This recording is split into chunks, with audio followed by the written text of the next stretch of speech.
Welcome back to Celebrate Story. I am so excited.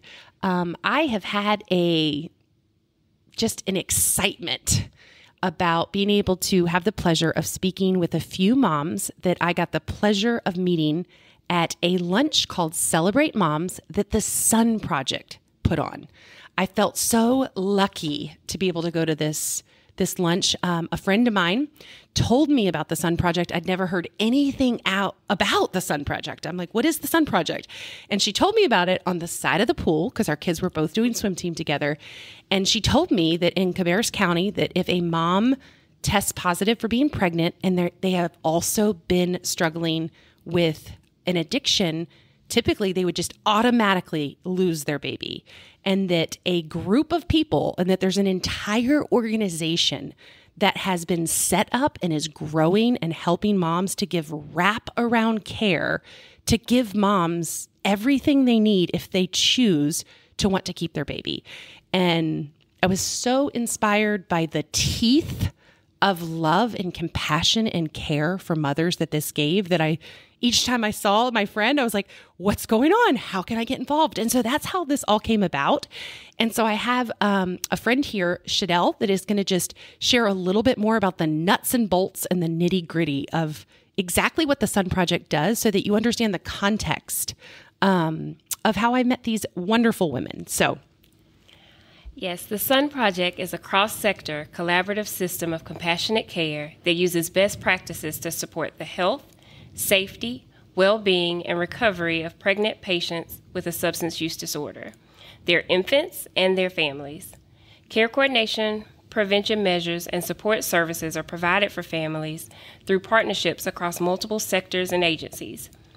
Eligible participants receive coordination of compassionate, non-stigmatizing, state-of-the-art prenatal care, behavioral health, and social support services to aid the mother in achieving optimal health outcomes and overall well-being. The Sun Project facilitates the collaboration between partners for care coordination at no cost to the patient. Separately, patients must consent to care, services, and financial responsibility at individual agencies regardless of participation in the Sun Project. The Sun Project is not a provider of clinical services. Its model serves as the framework for systems building and coordination across sectors for mothers and families impacted by substance use disorder. SUN stands for Substance Use Network. Welcome To Celebrate Story. Welcome to Celebrate Story. with my mom. My mom, It's my mom. With my mom. With my wife. Joy Rano. Julie Wagner. Julie Wagner. one other note, instead of the typical background noise of occasional children screaming and laughing and dogs barking, you might hear motorcycles in the background. We're in a conference room in Kannapolis to have the best format to be able to talk with these mothers. And we just wanted to let you know, it's not a motorcycle going by your house. It is actually the background noise in this conference room. I am so excited.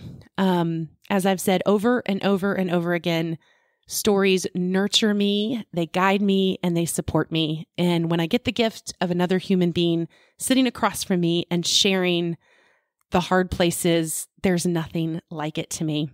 And the vision for the next several podcasts comes with a quote that I have stolen and re-edited, but it's originally from Pema Chodron. She originally talked about the idea that we stand in awe of what others carry rather than in judgment of how they carry it.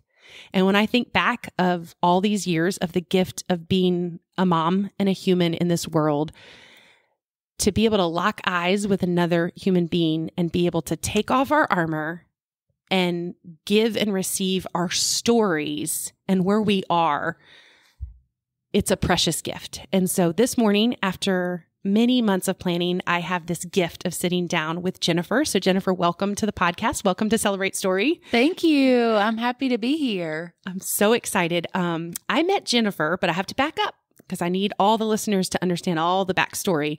So I I met a woman who runs a program called the Sun Project. And immediately I was taken with the Sun Project. I was so taken with the idea that there were doctors and nurses and social workers and community leaders working together for moms who needed help. Because my heartbeat is to dream of a world where who is holding the mothers? Mothers are holding the babies. Who is holding the mothers? And I was immediately so excited by these people doing wraparound care to help mothers who were hurting and needed help. And it was such tangible help. And so I kind of invited myself to a lunch where I ended up getting the pleasure of meeting Jennifer. It was a really wonderful lunch. It was called Celebrate Moms. And so I was so excited. And I got to meet Jennifer that day. And it was basically a lunch where, was it UNC Chapel Hill professors, Jennifer, that were coming in to take pictures? Yes. They worked on a project where they wanted to fund local community organizations that were on the ground helping people where they needed help. And so they did these professional photographs of 3 different moms who had been through the Sun Project and documented this beautiful or printed this beautiful photograph, and it was framed and it was presented to these moms at this lunch as a celebration of their journey and of their healing journey. And it was, I don't remember a single dry eye in the lunch because it was quite moving because multiple moms stood up and just shared just a peek of their journey, of their healing journey, and sharing different words that they chose that they now see as themselves. And it was a beautiful experience.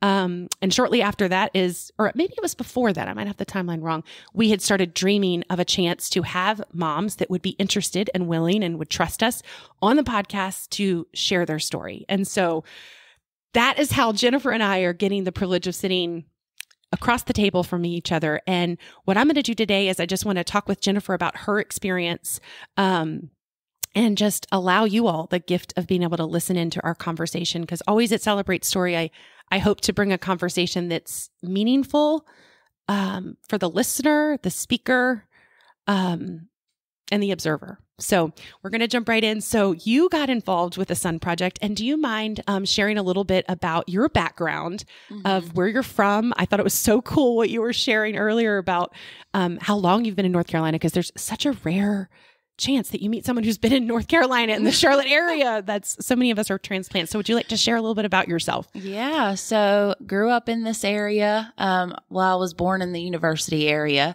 and then have lived in the same house. My parents have lived in that same house all my life. And I still live there today with them and my children, 3 children. They go to the same schools that I went to growing up. And so it's just really cool that I've been able to be there that long. That seems so special. And what are the age ranges of your kids, Jennifer? Yeah, so I have a 14-year-old daughter. Her name is Nevaeh, which is heaven spelled backwards. And then I gave her my middle name, which is Hope, because I believe there is a hope that we have in heaven. And then Jaden Nasir, who's 11. And Nasir means God's prince. And so I just love that.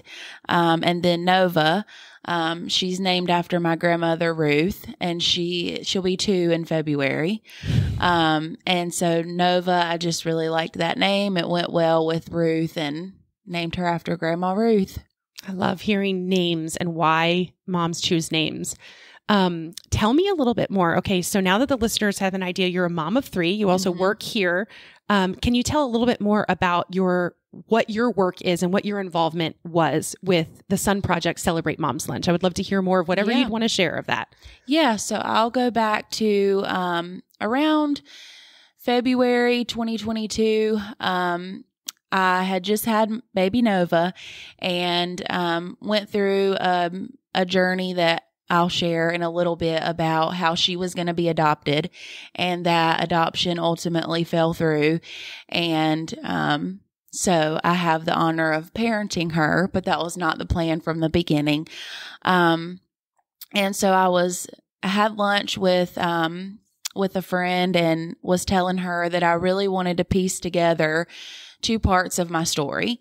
the fact that I'm in recovery, went through years of addiction, and then also my unplanned pregnancy. And I wanted to somehow be able to piece those two parts of my journey together and help other moms who have been in either one of those situations. And she says, have you heard about the Sun Project? Dr. Suda is a real gem, and you will just, the most compassionate man that you will ever meet. And he's an OB doctor, and he truly cares about moms in their addiction and helping them to have healthy babies, and also helping mom, because if mom's not healthy, baby's not going to be well. And the focus is keeping moms and babies together because of DSS and because of stigma and because of society. Moms don't get treated with respect everywhere that they go simply because you've been using. And especially during pregnancy, there's a huge stigma against that. And so his mission when he started the Sun Project was to see mom and baby together and well and happy and healthy. That's so beautiful. I know. Can I pause you and ask you a question about, because it was moving to me when you started to talk about this idea that you were at this lunch and you wanted to piece together like your own story of addiction and helping other moms. Like that's so deeply moving to me because it's what I want to continue to do. It's like how I heard a quote once. I see the world through quotes because it's like I'll get something and it's probably because I process slow. It's like I have to keep thinking about it, But I heard a quote once that was like, if we don't transform our pain, we will transmit it. And that one quote continues to feed me because I see it in my own life. Like I see over and over again when I haven't done my own work of transforming my pain, I do transmit it. I could tell days and days of stories of that. And so I'm very moved by what you're saying of you're at this lunch and you wanted to piece those together. Like, I'm curious what guided you or supported you or like where, I'd just be so curious if you want to share anything more about that. Cause that's the part I'm always like, I want all the tools in the world from my own journey of how do we take this and how do we like really own it and move forward. So I'd love to hear more about what. Yeah. Once I got clean, I went through rehab. And I feel like that person of wanting to help other people and just compassion, and love for people was buried by past trauma, was buried by drug use. And I was numb, and I still am dealing with my numbness. Almost 4 years I've been clean, and still the Celebrate Moms lunch was the first time I had cried in years, and I still have a hard time crying. So I'm still working on myself. But so getting clean just brought all that back up to the surface where I know that I didn't go through all of this to just sit on my knowledge, to sit on the compassion. It was to give back and to give hope and show other moms, you can do this. If I can, you can. And resources. I've been through so much with addiction, recovery,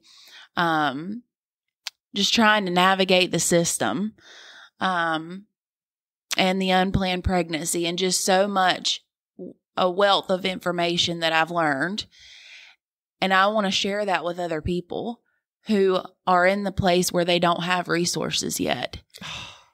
And that's my goal in life. And we were just casually, I didn't think she was going to have an answer. I just was expecting, here's my heart today. Wow. And so now today you've been working for the Sun Project or in this area, in this population, helping moms in the same way that you're being the help that you really wish you had. It sounds like you are being the help that you really wish you had. Yeah. And so you work full time. And how long have you been doing that with the Sun Project? Yeah. So, and I'll also mention that during this time of when I first got clean, I had a peer support specialist, Ashley Creek, who I'm going to shout out. She went above and beyond what she was supposed to do as a peer support simply because God told her to, but because she believed in me. And I always knew that she was there for me. And so I said to myself, if I can ever get where she is, I will be that for somebody else. And that's what I've wanted, was to be Ashley Creek for somebody one day. And so we had this lunch, and Sherry Neely, because I'm going to give credit where credit's due, was who I had lunch with. And she was a big support for my mom during my addiction.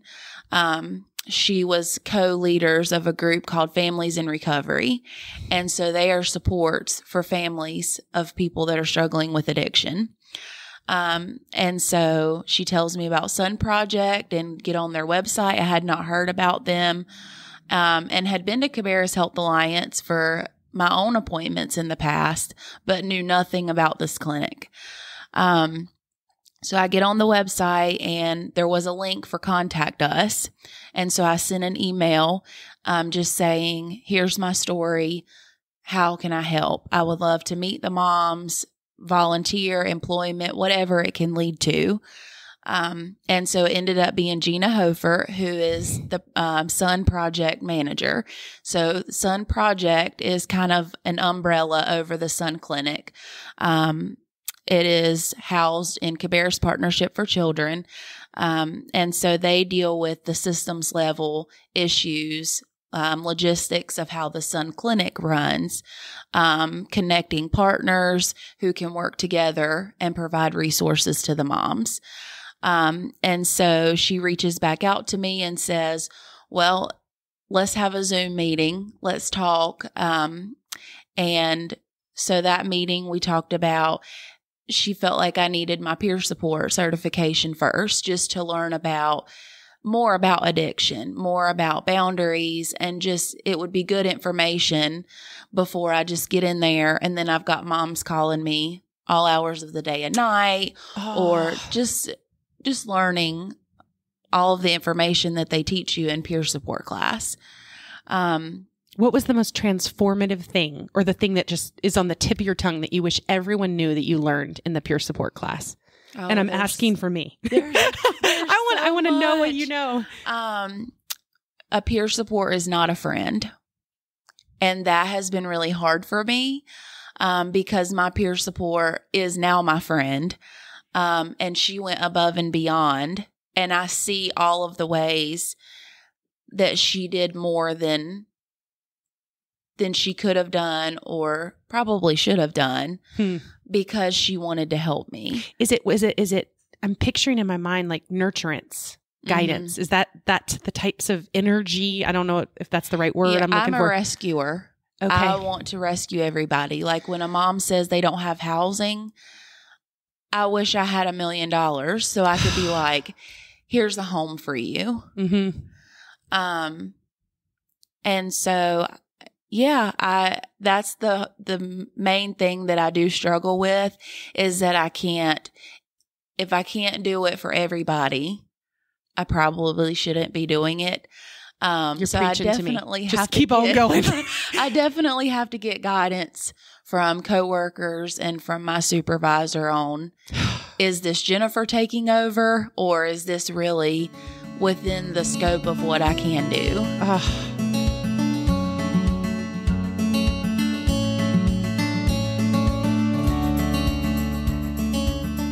I relate so much on a personal level to what you're saying. Like somewhere very young, I just got this false belief from trauma, like that I can be good enough and perfect enough to take care of everyone else. Mm-hmm.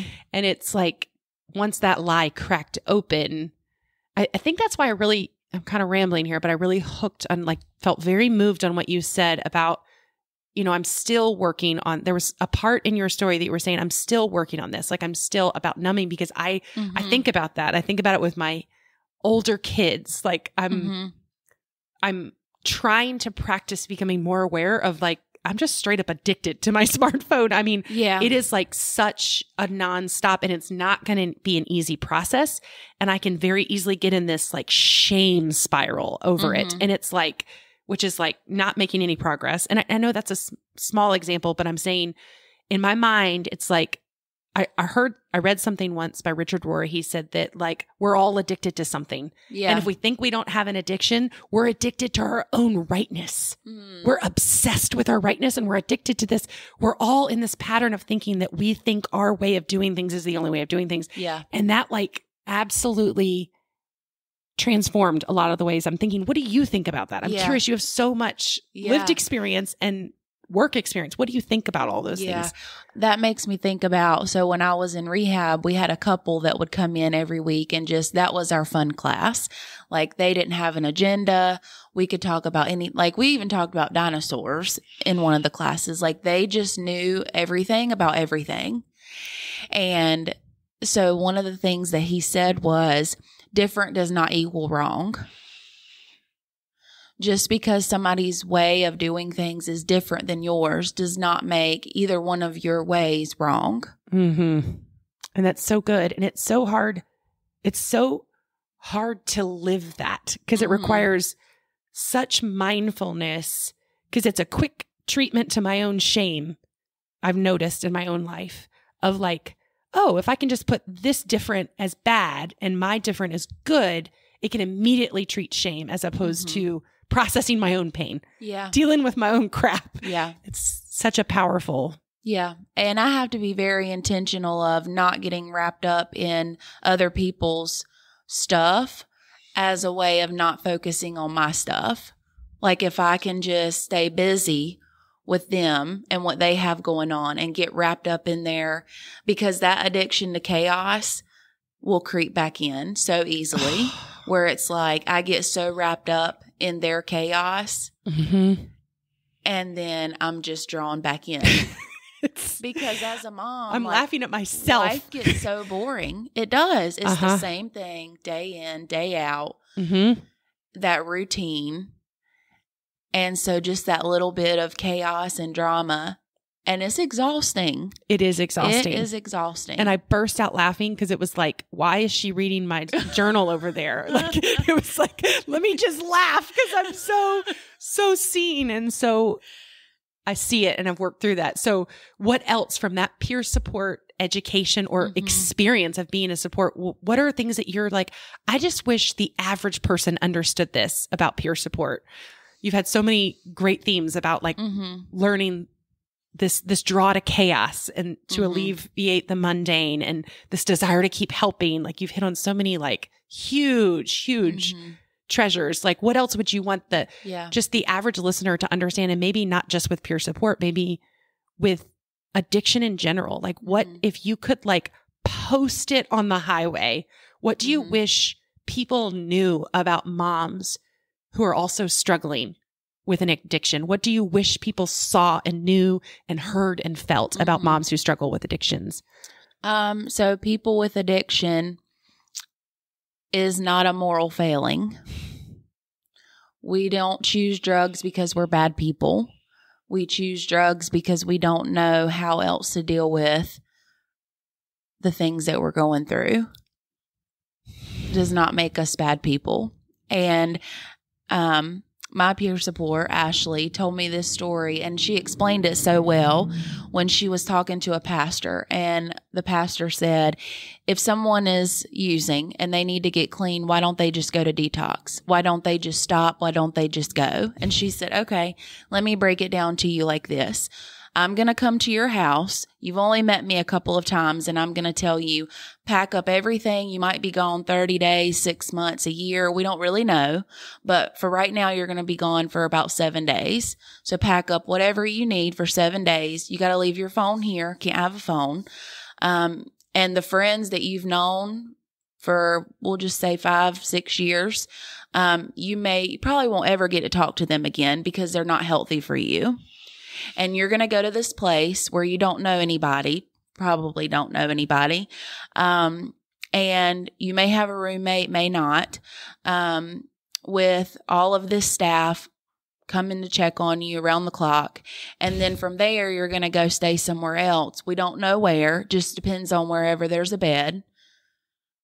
Let's go. So, why on earth? I mean, it really causes emotion in me of like fear, like just imagining it. And it's like, And then the only coping mechanism when I'm trying to place myself in this position that you're wrapping out, it's like, then take away my greatest coping mechanism that has helped me dealt with every single problem. Like, Yeah.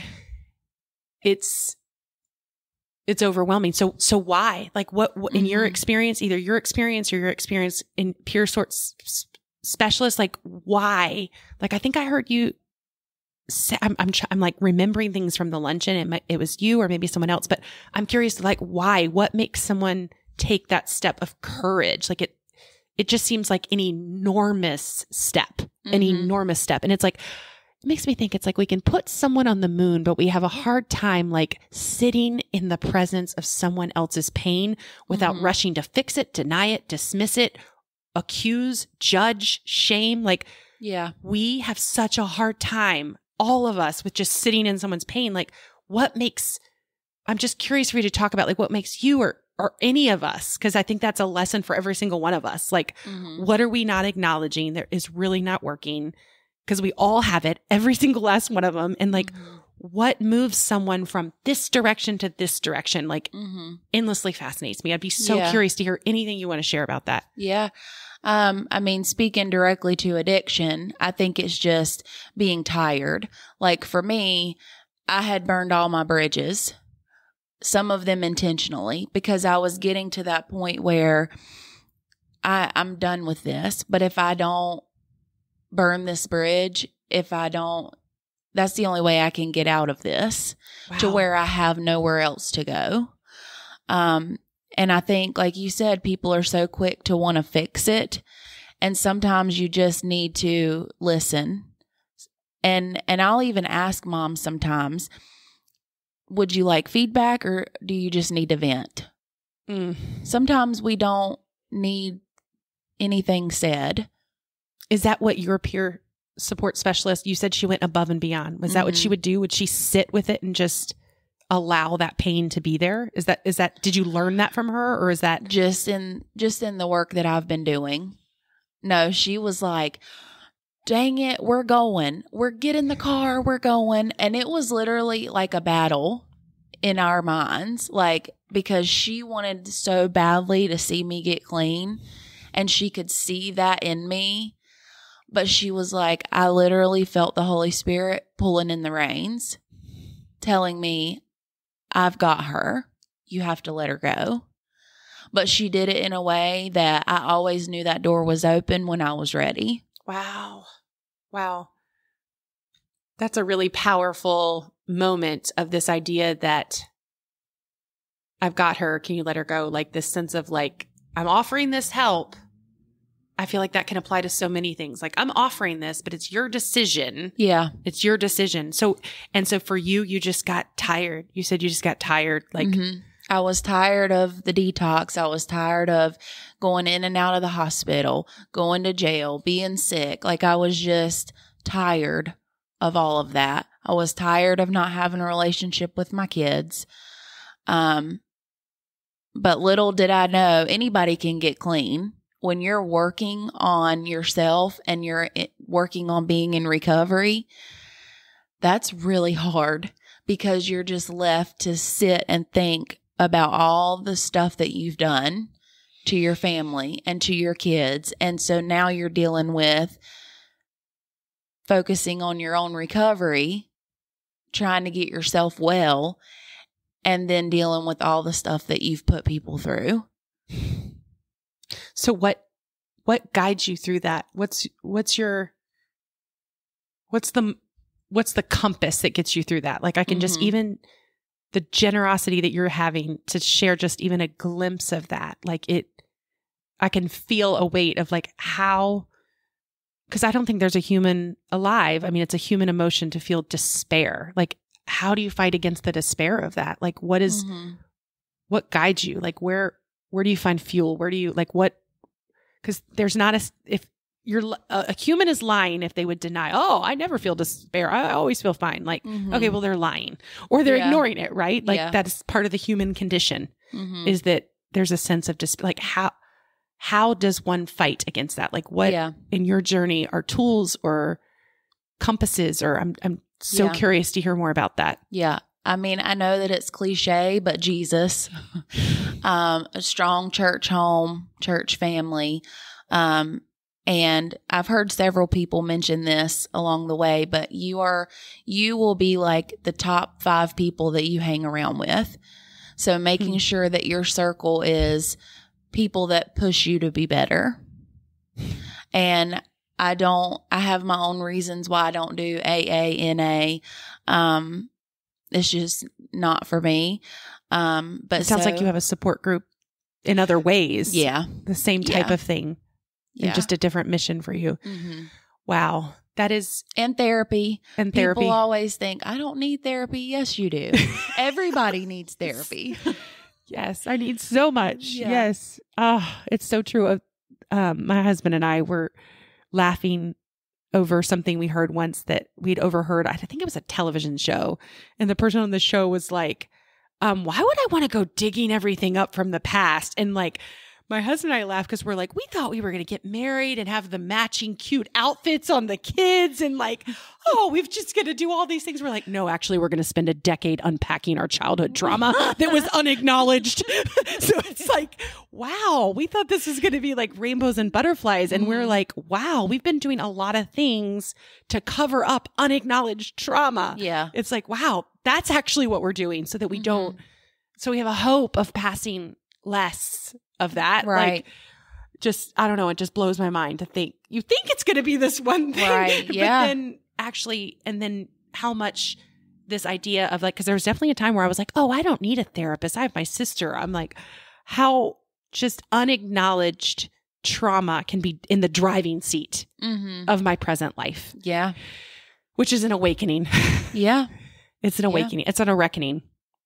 And I think that's why I'm so drawn to the work that you do, because I'm just mining for the next tool, the next, all of that. What else would you say and speak to of, in the mission of this from all of us that have sat around the table to talk about what we're going to do in these podcasts is like, we want to reduce the stigma that mothers face who are struggling, because every mother struggles. And there are some mothers that have struggled with this specific addiction. Like, what else would you want people to see and hear that they are just missing? Well, I think for moms in particular, you have to get to a place where you don't see your addiction and your past as shameful. You have to get to a place where it's like, I went through this so I can help somebody else. We can connect with moms in a way that other people can't. And so just realizing like your story is beautiful. The things that you went through made us stronger. And we've been through things that, like I said, other moms can't relate to that haven't been through addiction. And I feel like we love our children in a different kind of way, because when you've had your children taken from you and you've had to work so hard to get them back, you love them so deeply, and you want to discipline them and parent them in a way that they don't make the same mistakes. And so I feel like it strengthens our parenting and it strengthens our love for them. Mm-hmm. It's like you have touched such a darkness that you are refusing to let define you, because none of us are as bad as the worst things we've done. And it's like, I can't think of something in the top 3 things I'd want my kids to know. I want them to know they are not the worst things they've done. Yeah. That's so powerful. The lesson that we can like take that and make something beautiful out of it and pass it on. It's like, it's such a hopeful, tiring. It's an exhausting idea. Yeah. but it's also so hopeful.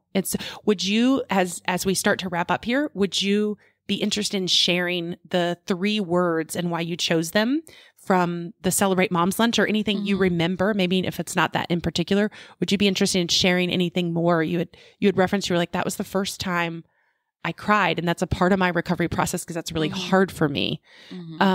Would you be interested in sharing any more about those words or anything else about that lunch? Yeah. And one more thing I would for people to know just about moms in recovery is, it's said that if you loved your baby, you would stop using while you're pregnant. And firsthand, I have sat down with moms, and they do love their baby. That's why they're here. They don't love their baby any less. They are caught up in an addiction that I can't even imagine trying to get clean while pregnant or within early postpartum. Mm-hmm. That is a whole nother level of hard. And so they do love their babies. They just don't know how to stop.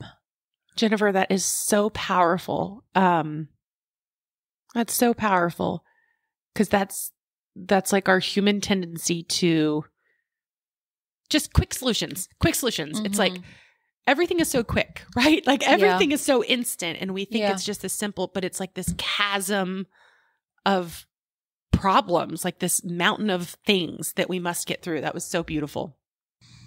So for the Celebrate Moms, the 3 words that I chose for my portrait were resilient, blessed, and worthy. And I mean, resilient and blessed kind of speak for themselves, because to come back from all the hard things that I've been through, it makes me a resilient person. And I'm blessed. And worthy was a big one for me, because I'm starting to feel that about myself because of shame and guilt. And I'm just at a place in my life where I do feel worthy of all the good things that have come my way.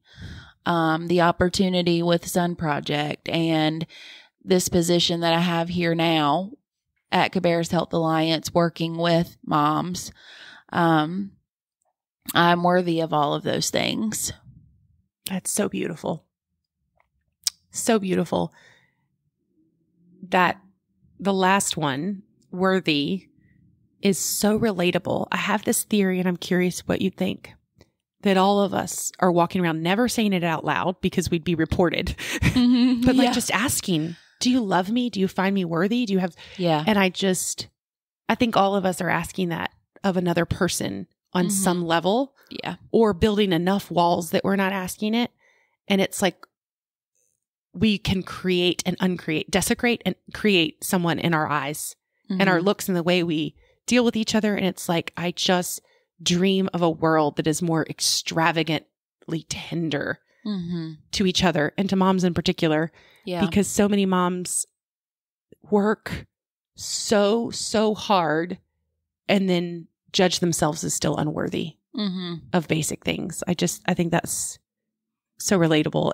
Well, in closing, I just wanted to ask if there is anything else, Jennifer, that you wanted to share. Anything that maybe we skipped over, or anything else you're thinking that's just kind of on the tip of your tongue that you'd like to share? Yeah. So I really wanted to talk about my adoption journey and how Nova was going to be adopted to start out with. And that was ultimately not God's plan. So 2021, I graduated from rehab, came home, and found myself in an unplanned pregnancy, which that wording is kind of funny because I didn't find myself there. Like, I made choices that led to that. And that just shows a reflection of anybody really can get sober. Like, you can go to rehab, but that doesn't fix you. Like, I still had a need that I filled with a man. And so ended up with an unplanned pregnancy. And I really felt God speak adoption over my spirit. And that's what I went with. That's not really what I wanted to do. Obviously, I wanted to keep my child. I didn't know how I could just give a child to another family when I know what it's like to come home with my 2 babies before. And so how was I possibly going to give this child to another family? But I knew at that time that's what I thought was best for her, to have a 2-parent home, and to have that stability. And so went through the whole process, got connected with a mentor through Love Life, which is a wonderful pro-life organization in Charlotte, was paired with a mentor, and went along the journey of what it's going to be like to adopt my baby. Got connected to counseling with someone who specializes in adoption. That's one of the things that she helps people work through, to just emotionally prepare, because that could lead to a relapse, what that's going to look like, and came up with a plan, and we had everything all set. And then 8 weeks to my due date, the biological dad objected to the adoption. It would have cost thousands more to fight it in court, and potentially, because he's the biological dad, he does have a say.